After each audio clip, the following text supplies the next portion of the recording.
We know our name's not going to be in the paper, but it's hard to run an off-tackle play without a tackle. So they understand that. What's the? I might have missed this, but what's the plan? Obviously, Mitch is going to get an opportunity out there at left, but who else do you cross-train to kind of help with some depth? Well, we got a little flexibility. You know, Joe Gore's played both sides. Jake Frew-Morgan is one that mentally can handle both sides. I couldn't remember if I put him there any in the spring or not, but I know he loves that. I know I practice him setting with his left foot and starting with his left foot. You know, Maverick Morris has played out there. Taylor Hearn came here starting out as a tackle position. Who am I leaving out? Eric McLean, Noah Green, and but there are some upperclassmen like Eric that has been out there, Maverick. You know, we got a little flexibility, and but I got complete faith in them, and we'll find the right combination. Is it one of those things where Eric starts at left guard, but you know, and Mitch is out there, and then maybe you got Jake and Hearn or those guys sitting there backing those guys up? Yes, sir. We're gonna mix and match them and put them everywhere we can and kind of shake out the best five, and that's who will start the game. That's kind of the way we approach it here. What was Mitch's the thing he needed to work with going into the summer that you really wanted to say, okay, you need to take care of this so you can help us this year? Bulk. He's getting a little bigger, a little stronger. He has all the tools, strength and bulk, and he's done that. He's getting bigger. Obviously, you know, you'd automatically that you don't become a 400-pound bencher in a year, and that's a aspect of the game because you use your hands so much that upper body strength is important. It's not the most important factor, but it is important, and he's come along in that area. He and Jake both and Noah have all gotten bigger and stronger, and you know, and I'm speaking of them only because they've all played the tackle position, but they have the athleticism to get it done. I'm excited about where we are. I love where they are mentally.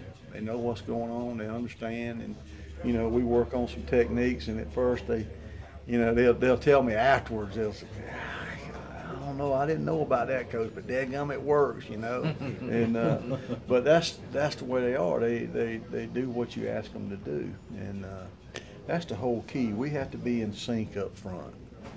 You've had a fun couple of years here. Like last year, at one point, you were only playing with really 5 offensive linemen, and now you come in here and you got maybe 3 tackles ready to start the season.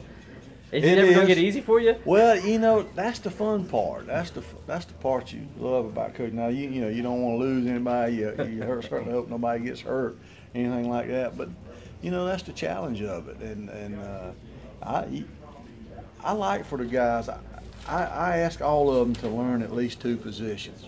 Now, it's a little more difficult for guys coming in as freshmen to do that. So Mitch primarily played at left, and Jake primarily played at right. And Noah, he did both. He played some guard and tackle, but most of it was at guard, you know, because of our needs there. And then now he'll be able to work both positions.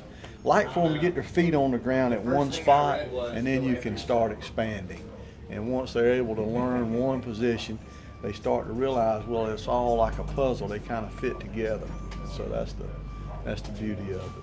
How did you feel about chemistry in the spring, and now with Isaiah not there, how does that affect the chemistry that you built? Well, the chemistry had to, you know, it's had to step up since the change, and I think it has. These guys spend a lot of time together, and the thing that we've tried to encourage everywhere that I've been is camaraderie in the group off the field, and I think that's important. I think you need to get to know your teammate, be around him a little more to understand, you know, what's going on.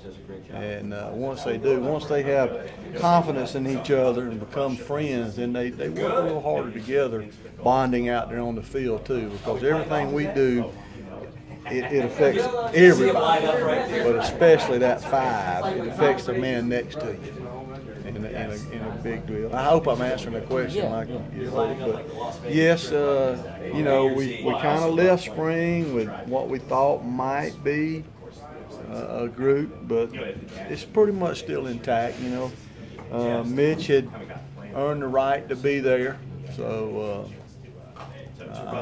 I think we're headed in the right direction.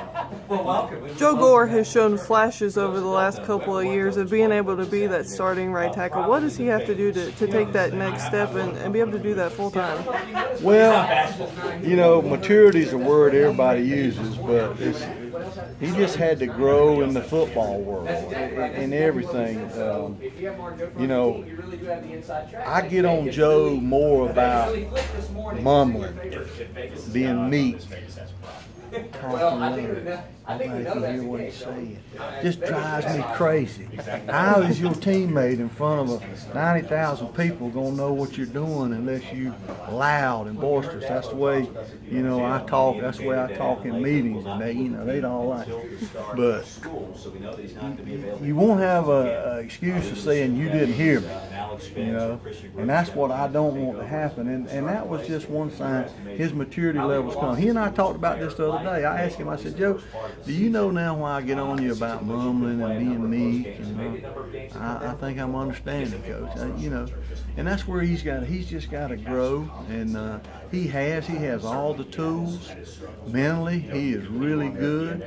Physically, he has everything, and now it's just a matter of putting it all together. And you know, he started out there last year and kind of dwindled off, but mentally, he knows everything that's going on, and he can help.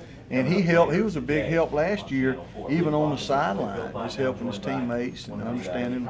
He can see what's going on. I've been impressed with that. I just hope he has a great year, you know, not only for us, but for Joe. Joe's a good guy. Is he 100% healthy for really the first time in a long time? I think so. I think that's another factor. You know, in the spring, boy, he started out great. First thing he did, he kind of tore the ligaments in the ball of his foot or whatever. And you know, that's hard when you're a lineman and you're pushing off that foot on everything you do. And it was just another little setback, and I think he's fully healthy and ready to go now. I hope so for him.